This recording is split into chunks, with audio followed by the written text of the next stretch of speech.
Good morning, my lovers, soul fam. Last time I said, hey soul fam, somebody said, as soon as you said soul fam, I'm out. I'm like, off you pop then, love. It's my morning greeting. Good morning, soul fam. And those of you that can't cope with me saying soul fam, off you pop. So this morning I'm coming again impromptu. I feel like a flowing river these days. I don't have to prepare in that sense. I just sit and speak and become that channel for the divine. This morning I was awake at 3 o'clock in the morning, and I've been going through this purifying fire, being called higher, being called into my very essence, being called into my gifts, being called into alignment with heaven meeting earth. And last night it kind of reached the boiling point, or how it felt. It felt like the climax. The climax arrived at 3 o'clock in the morning, as you do.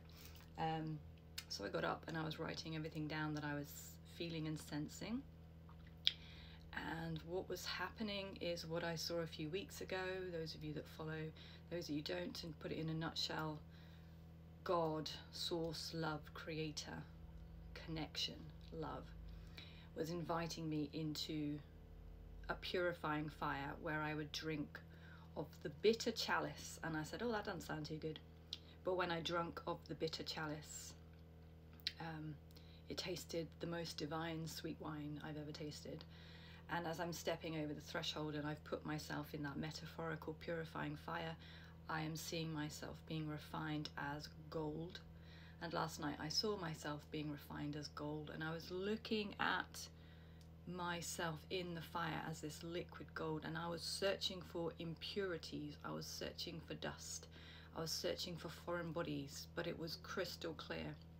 And God said, you're ready to be in line, purified by my fire, and now you shall speak, you shall open your mouth, and I shall fill your mouth with my words. I saw myself in the eyes of God. I saw, as I looked into God's eyes this time. I've looked into God's eyes before, and I couldn't look at him. I couldn't see myself in his eyes. I felt shame, and I felt like I had to bow my head, and I wanted him to remove his gaze from me. But last night I had clocked eyes with my divine creator, and I was not going to look away. I was not going to turn my gaze. I was not going to tilt my head. I was one with God, and I could feel and see how he felt about me. I've got little flies in this room because I've got plants in here. Anyway, I could feel and sense how he felt toward me, and it was pure adoration and love and joy and celebration. And he wanted to celebrate me, and I was the apple of his eye, the jewel in the Nile. I just felt so loved and held and seen and celebrated. And in this place, words were just pouring out of my heart, and I realized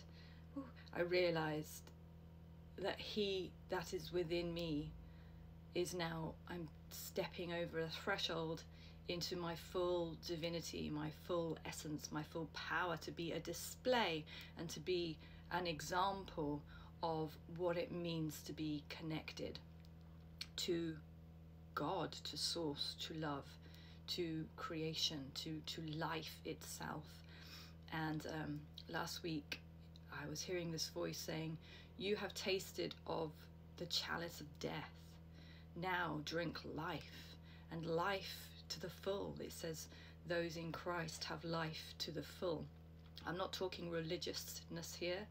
I don't deal with religiosity.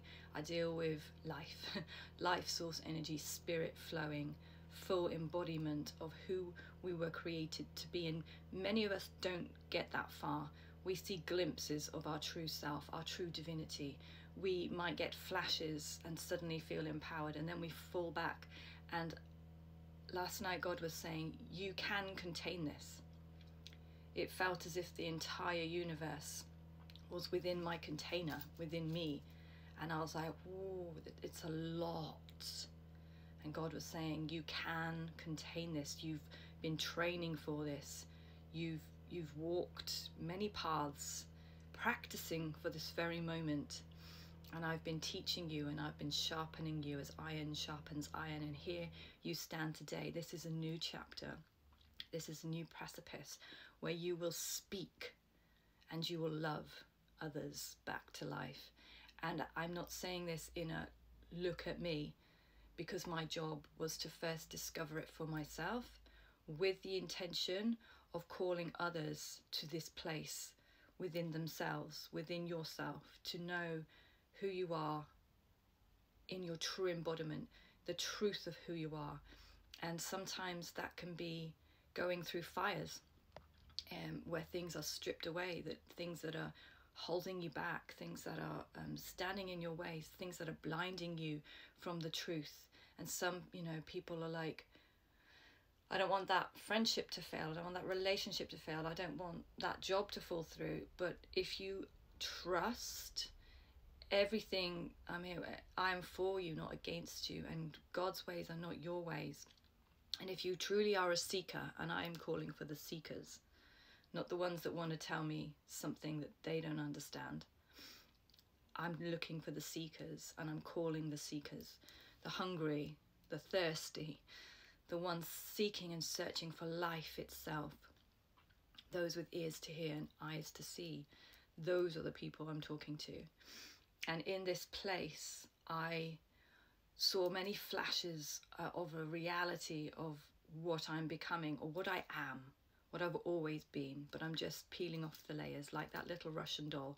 We're taking off all the things that she's not to get to the source, to the essence, that spark of light within my heart, that spark of conception when God created me as a soul, as an essence, as a divine, feminine, whatever. All the words are not enough to encompass what it is that God has created in his children, in mankind. And today's message really is, if you're really seeking, you will find. Seek and you will find. Knock at the door and it will be opened unto you. If you're looking, you're going to find it. If you're looking for yourself, if you're asking, who am I? What am I here for? What's my purpose? Lift your head, lift your eyes, and you will see. Your prayers will be answered. Your cries will be answered. I'm seeing tears being turned to gold. There are things that are going to be transformed in this light. I was seeing myself as well as a container for the new wine, the wine of the kingdom, to be poured out. It's not as if it's being put in, it's already there. It's being poured out of me. And the preparation that has taken this long is the analogy of, you cannot put new wine in old wineskins.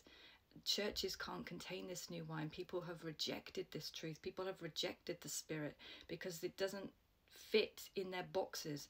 None of that which is to come, the new wine, will not fit in boxes. You have to be flexible. You have to be free. You have to be without restraint. You have to be abandoned. You have to be willing to look stupid.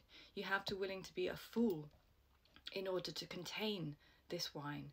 And Spirit was showing me this woman that may look and appear wild and unleashed and unholy.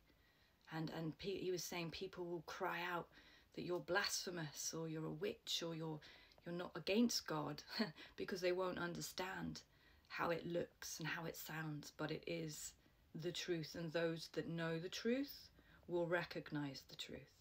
So if you recognize the truth, then see this as your calling card to ask and seek and knock, and you will find that which it is that you are searching for. And there is a holiness falling upon this place where people are going to be radically changed in an instant, in a flash. Heaven's gates are opening up and being poured out on this earth as we speak, and it's being filled in people like us. Little me, little you. Though she be little, she be big. I love you today.